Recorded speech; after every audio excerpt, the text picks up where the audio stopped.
What really became a key tool in monitoring COVID-19 in the height of the pandemic has continued to spread now across the nation, and just recently it's been designated as a CDC Center of Excellence. Joining us now, SU Professor Dave Larsen, who got the pilot program on wastewater testing going. Dave, thanks for joining us. It's been a minute. Good to see you again.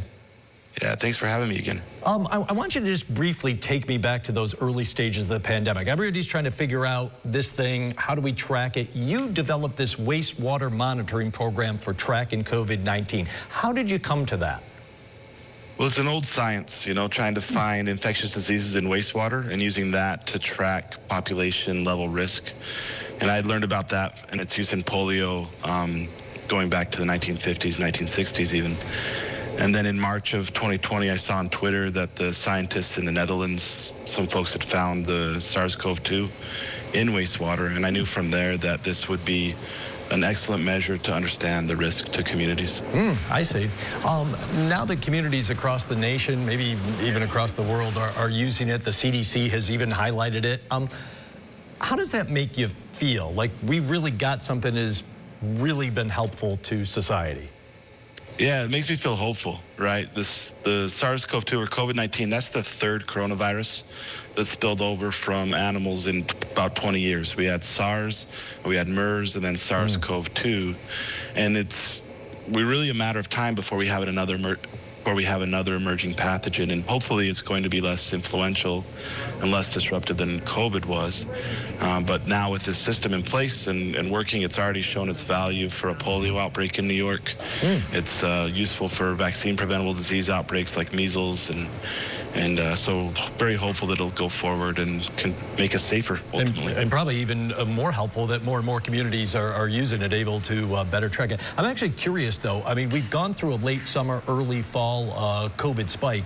How are we doing? I'm sure you're still watching stuff. What's the wastewater telling you right now about COVID? So it's pretty kind of stable. It's higher than we'd like it to be, but it hasn't quite hit a surge or another surge yet. We anticipate that probably after Thanksgiving, as it's always been, or it's been every year about after Thanksgiving going into the new year that we've seen these larger surges. People gather and you're inside a lot, so let's hope it doesn't go that way, but we'll be tracking. You had always told me from really, I don't want to say early on, but part of the way through this, as we had been talking, that this would be able to track other things. Where are you with that? You mentioned the polio in New York City. What sorts of other things can you confidently track right now? So influenza is another one. There's a large concern with avian influenza, with H5 influenza, and so we can track that in wastewater. We're working on understanding this better for RSV as well. And these pathogens, influenza and RSV, they have seasonal peaks, and so we can help to alert hospitals and whatnot with these pending surges.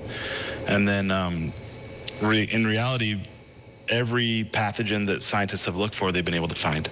So whether it's here endemic in New York State or globally, it just works. It works fantastically for a lot of stuff. So is there a next on your list, or is that for the scientists and the other healthcare community to kind of say, this is what we want to focus on? How can we look for it in there?